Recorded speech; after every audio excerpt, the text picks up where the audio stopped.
this is what I'm doing with my own personal take on it. I'm using vertical grow tubes here to try to do different types of lettuce and superfoods. Currently on a balcony in a city to show that you can do it in a city first, and then we can do it and retrofit it. Coal mines, in disused shopping malls, foreclosed homes, whatever it could be. We can put these, we got to start thinking about vertical agriculture indoors right now. And these are the solutions we need to talk about.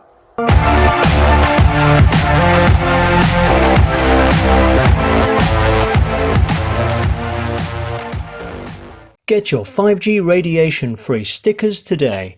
Stick them anywhere you like. Your car, your front door, your hat, your jacket, your bag. Let's be creative and at the same time wake people up to the 5G dangers. Contact me via www.5gawareness.com/contact. Just £10 for 10 sheets of 6.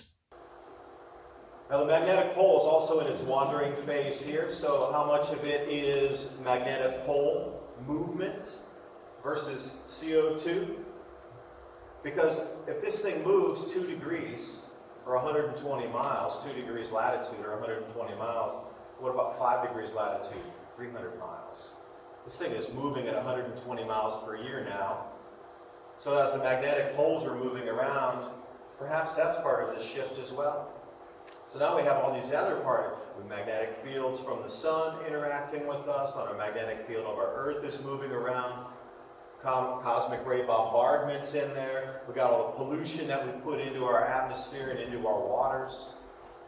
And how much of it really is CO2 that involves warming? For me, there's a lot of heavier, dense cycles and particles and other things evolving on our planet that could explain a lot of these changes. Now CO2, is it in there? Yes. How much of a causation is it? Not sure. Nobody knows.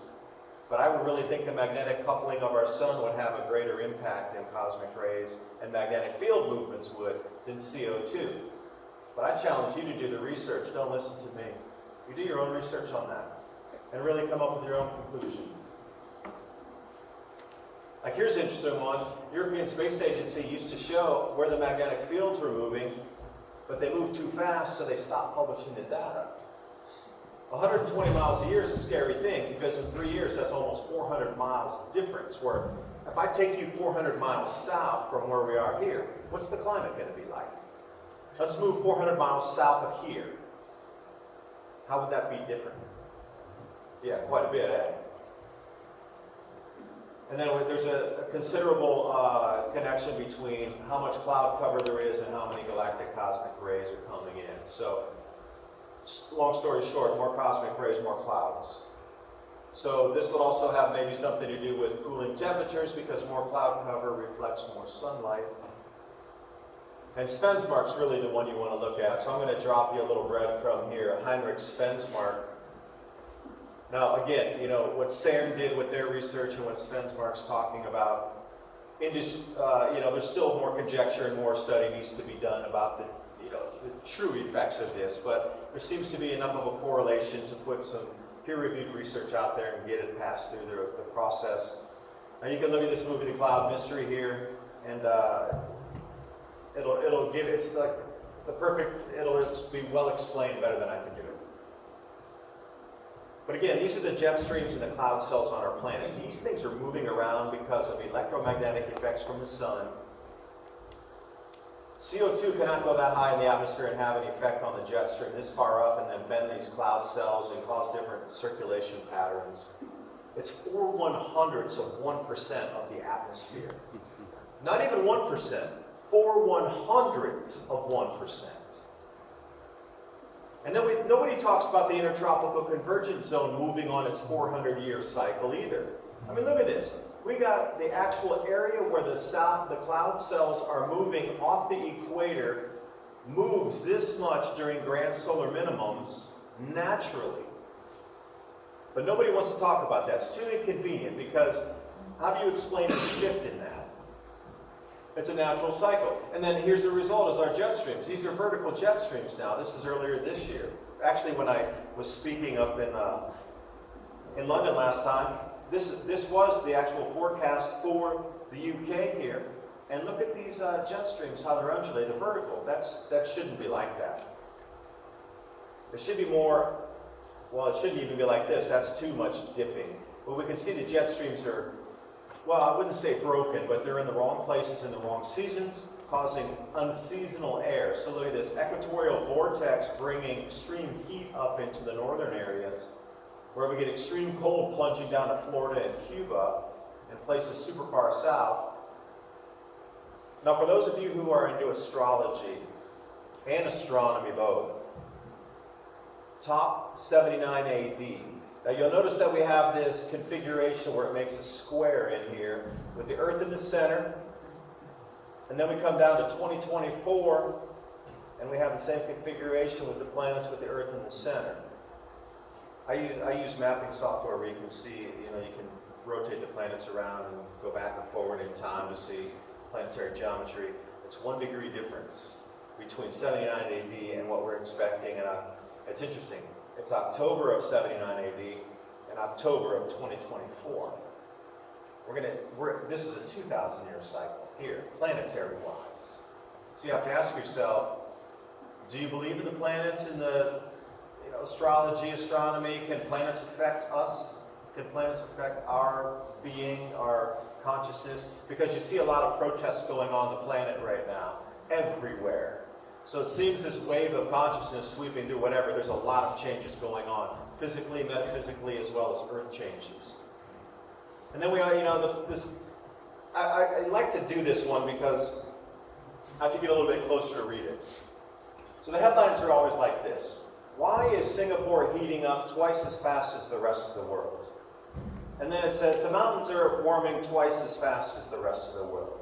Britain is warming more than the average. China is warming faster than the global average. Europe has been warming faster than the global average. Spain is warming faster than the rest of the northern hemisphere. Global warming is happening twice as fast in Alaska. Australia heating up faster than the rest of the world. Sweden is rising more than twice as fast as the global average.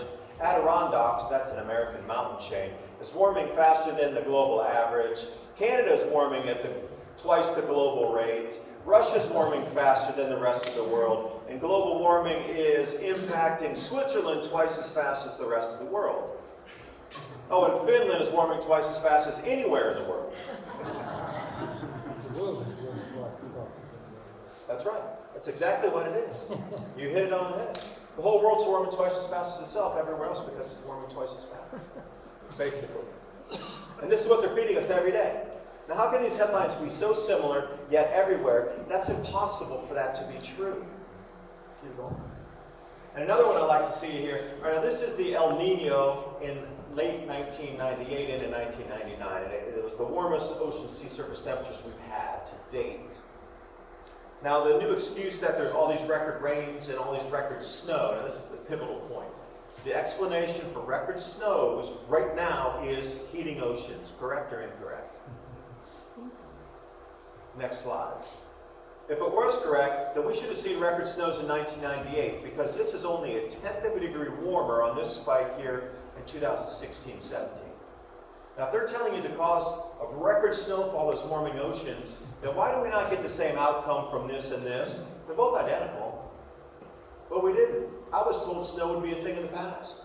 My children will never know what snow was, is what I was told. And that's what they told us right here. All the warming and heating oceans, and you never know what snow is. Snow's a thing of the past. Sell your ski resorts. And now they're telling, oh, well, because of heating oceans, it's record snow, it's your fault. Pay a global tax, we can stop the heating oceans.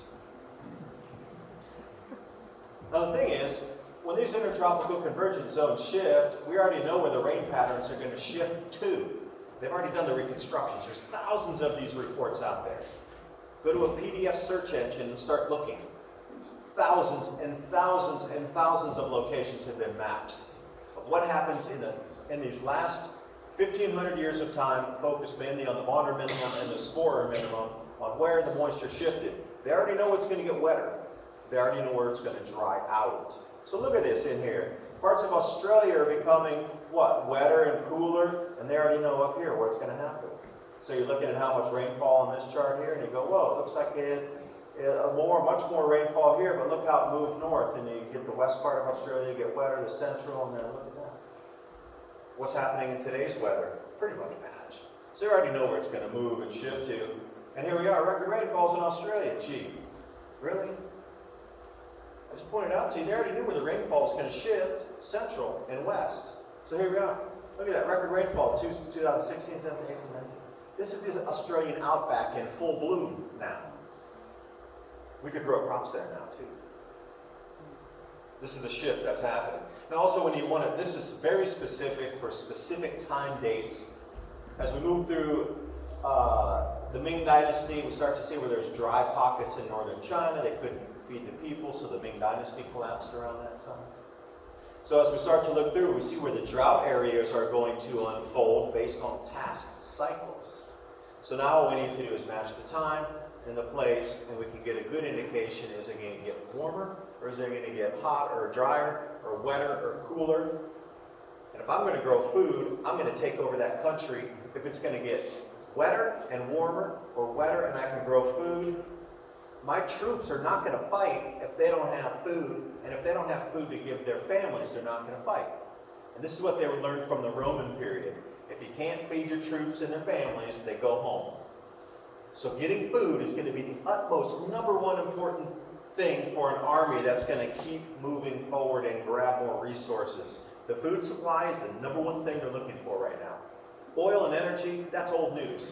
Food is what they need, or their civilization disappears. And that's us, wherever you live, regionally, continentally. You know, more snowfall, of course. Sierra Nevada mountains. We were told snow would be, you know, in California, the experts told us, well, it's going into a 100-year mega drought. There's going to be no more snow, no more rainfall. Sell the ski resorts. Don't ever sell your skis. You're never going to ski again. And then 2 years later, record, and it's like the second year in a row it's been a record snowpack. Experts missed it 2 years later, so how much of experts are they?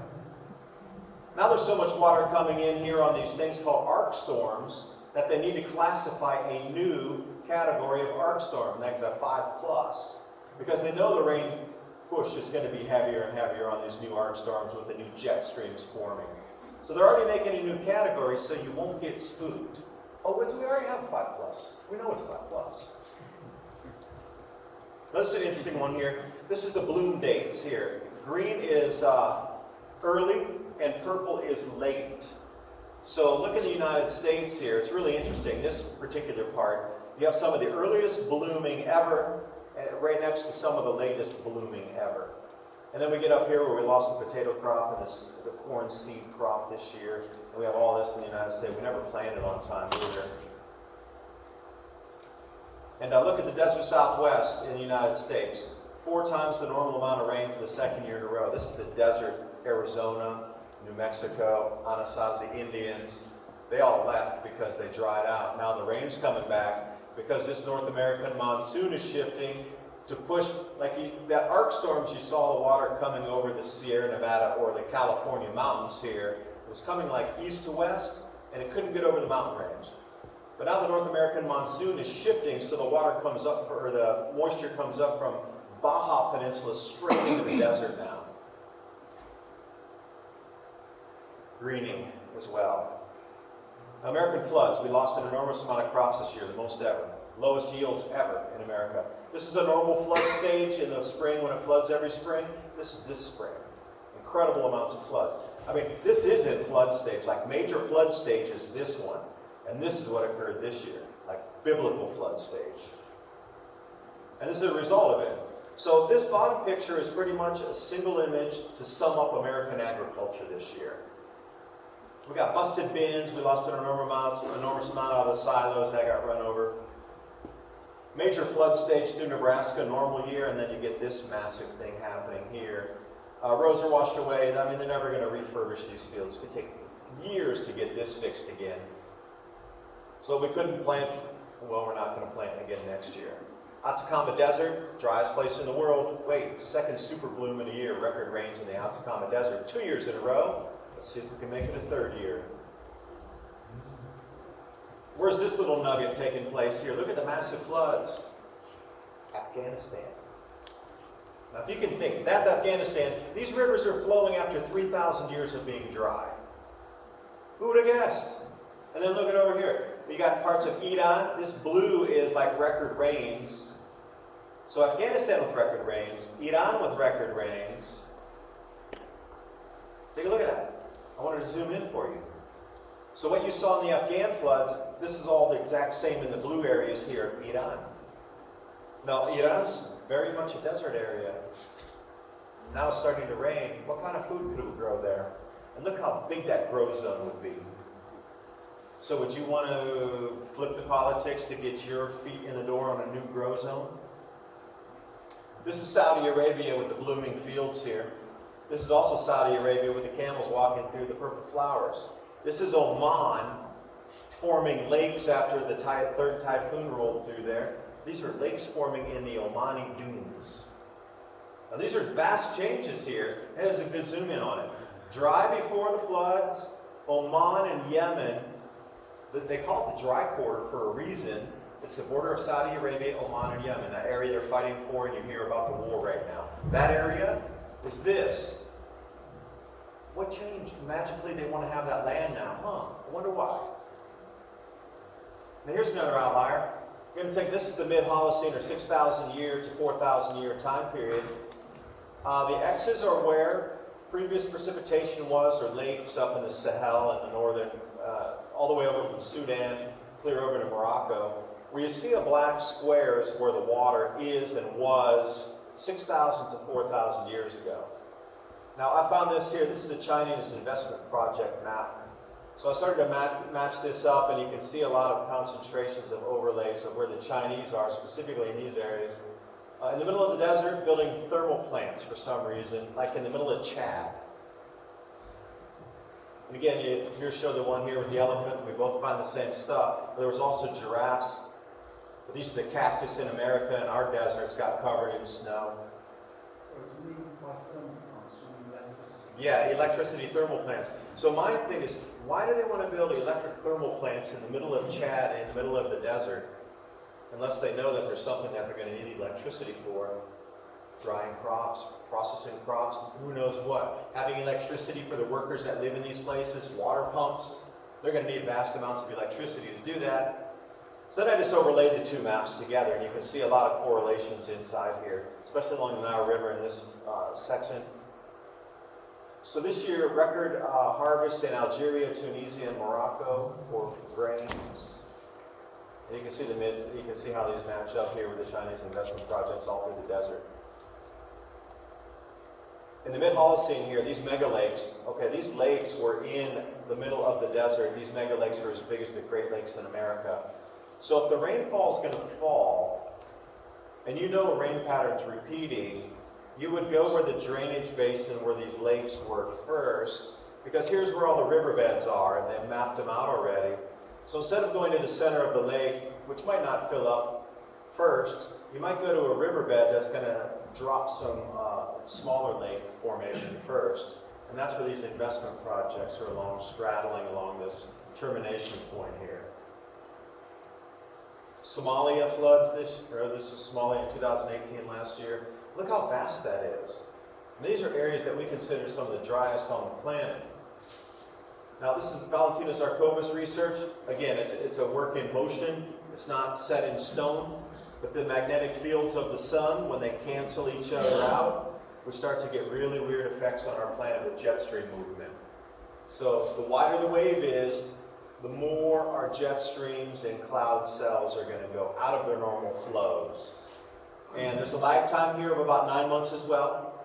We're in this area here, and we're about to accelerate into this wider gap here this next year. So I would anticipate more intense weather. And we're going to roll through this for a few more years, and then the magnetic fields of the sun are going to try to recouple and reignite themselves, if you will. And after that, they're going to fall far apart again and then cancel each other out. So I'm really curious what happens in here when the sun goes from canceling phase back to some activity to canceling phase so quickly. That's going to be a really interesting time period for us to learn a lot about the sun. Now, speaking of China, they're going to grow the food in Sudan, and they're going to send it through the string of pearls back to Myanmar. There it is again. Isn't that interesting? And then they can take it from Myanmar over into China without having to go through the Malacca Straits, which American military controls. American military is trying to get Aden, this port here in Yemen, along with the Grow Zone, to control the Arabian Sea. China owns Port Sudan. They're not going to get that. They're going to use that for food shipping. And the Silk Road, the Chinese Silk Road. For those of you who don't know, there was a southern Silk Road along the maritime route, and then they had the Silk Road, camels walking on the sand kind of Silk Road. But between the patterns here, the Chinese have mapped out this entire area for 4,000 years. They know where the climate's going to shift. That's why they moved their investments there, to get the food grow zone before it's a food grow zone. The land's almost free. The governments gave them, well, like a million square, hectares for free. Just come and we'll give you a million hectares for free. So they already know where the changes are going to be. And so does the European government. So this thing called the European Neighborhood Policy, part of the Unified Defense Pact that's coming up with the Unified Defense Forces. Look at that. Look where they're going to control. Isn't that interesting, why they're down in North Africa? And there's also this other thing called the Union for the Mediterranean. It's a treaty within the EU Unified Defense Force and the EU Neighborhood Policy, both focusing on North Africa. Why is that? Why are they so interested in that? Well, if you look at the old Roman grain growing zones, you'll start to see why. And now it's increasing with rainfall. Yet there's a whole bunch of angry guys living there that would probably say, don't take our food. Unchecked immigration is getting them out of there right now. So this explains a lot of the immigration policy, at least in my own opinion. They're getting the fighters, or the resistance fighters, out of there now, while the grow zones are being, well, let's say they're coming into fruition at the moment.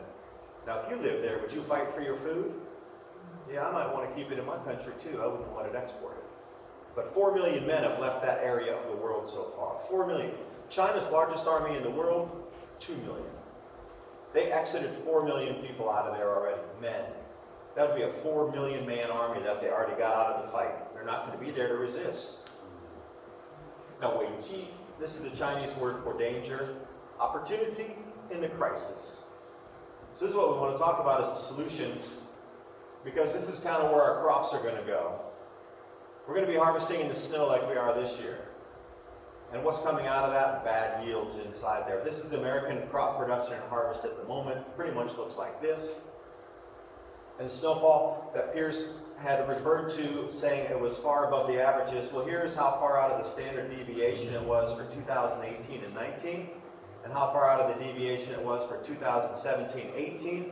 And this year, it's far out here starting already. I should have put, this is from the Finnish Meteorological Institute. But this year so far, we're starting out here somewhere for this fall, way out here outside of these two record years before us. This 2019 year now is out here. And again, you take a look at the Greenland ice gain. Blue is gain. 2000, what's that? 16, 17, 15, 16, 17, 18, and now it's offline. So you see how the ice has been gaining. These are gains on Greenland, total Greenland, not just a specific glacier, but all of Greenland. And you can find this at the Danish Meteorological Institute, who maintains the ice flow data and ice data for Greenland. This page was offline when I looked for it last, so I put that offline. We know where the crops are going to be lost here. Dark blue means crops are going to be lost. The yellow area is getting hotter, and you see these in the news. Alaska's hotter, Greenland's hotter. These areas in America have gone offline. I did these charts in 2017, forecasting losses here, here, and here, and it's already happened. And then we look in Australia. Again, same areas, Mali and West Australia. Australia's a net wheat importer now. They can't export. They don't grow enough. And then we have these parts of China here, Heilongjiang, and in the central area. Their grow zones are down here too. And the Chinese dynasties collapse when the temperature decreases. So it's a very easy correlation to see when the Chinese have trouble, and dynastically is when they reach the bottom peaks. And these are the classical dates given for collapse of a dynasty by just researchers and historians in China. So you start to match the modern minimum here. What was that? The Ming Dynasty collapsed. Oops. So our grow zones are going to shift further south, meaning that we're more northerly grow zones, they're not going to be able to grow as much, and the yields are going to be much lower. So we have to think about substitution crops. Another possibility, hemp. So we're going to have to think about grow zone crops to shift. Go ahead. This is what I'm doing with my own personal take on it. I'm using vertical grow tubes here to try to do different types of lettuce and superfoods. Currently on a balcony in the city to show that you can do it in a city first, and then we can do it and retrofit it. Coal mines, in disused shopping malls, foreclosed homes, whatever it could be. We could put these, we got to start thinking about vertical agriculture indoors right now. And these are the solutions we need to talk about. There's a new type of all-in-one spectrum LED lighting that Brad Buttrick's putting out. This is a new grow lamp that's using 36 watts, and it encompasses 4 different waves from the sun here to mimic the sun to get a better response for growth. And again, you know, you can put it inside here. This is the basement. This is Brad's basement. He's doing some indoor. And this is about how large we were able to get the plants, not using the grow lights, but outdoor and natural light. But you can still get some pretty good yield off the tubes. And Omega Garden here, this is a rotary disc. The water's at the bottom, and they bring the plants around to the water. And the lighting system is in the center there, so you're getting continuous lighting around the center. And then you can stack these in a shipping container and move them around, and you can see the lights in the center.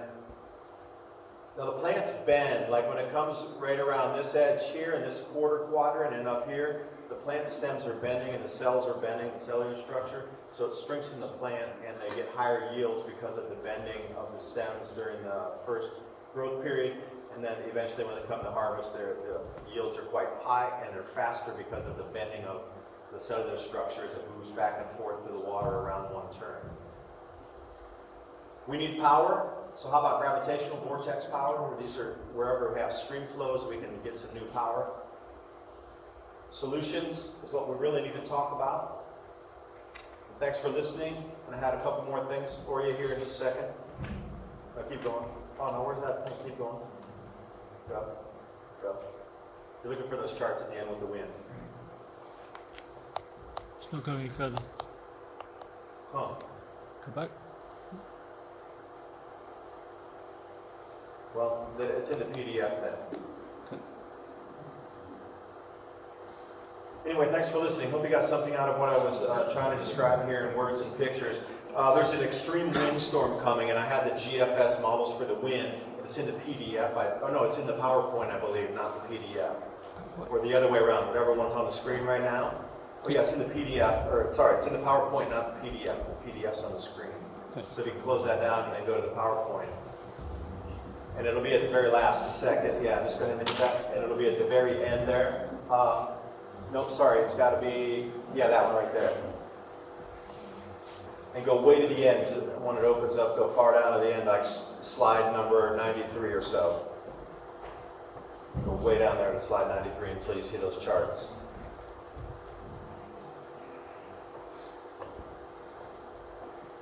Keep going. 3, 2, 1, keep going. Okay, and more. Past that, keep going down. Okay, right there. Stop. Make that big screen if you can again. This is the windstorm that's coming right here, right now, today and tomorrow. This is November 2nd at 6 a.m. in the morning. These extreme winds are going to start sweeping through the southern part of the coast here. This is for you right now, evolving over the next couple of days. Okay? So down there, you can see these extreme winds here are going to be pushing at 100 kilometers an hour or more as they move through the purple areas, and it'll be about 50, 60 miles per hour as we see. And remember, this is valid for November 2nd at 6 a.m. in the morning, and then go to the next slide. And then we really get this intense wind at over 100 miles an hour coming in by 6 p.m. UTC, which is 6 p.m. here. Yeah, there's no joke, these winds coming in. And then you can see we're down in here, and of course we're going to get buffeted by the winds in some way, shape, or form. Now the wind speed velocity, or the wind velocity is down here, so you can see this extreme dark, like you can see the super dark brown in there, that's pushing it over 200 kilometers per hour. These darker grays are at like 150, 120 kilometers per hour. And this is coming, I mean, we're all right about in here, yeah? Just generally, this vicinity is going to get smacked in the next day or two. So just good luck on your preparations. So that's like a real thing right now happening like now, not in the future. But anyway, thanks for listening. Hope you got something out of it. Pierce, thank you so much. Yeah!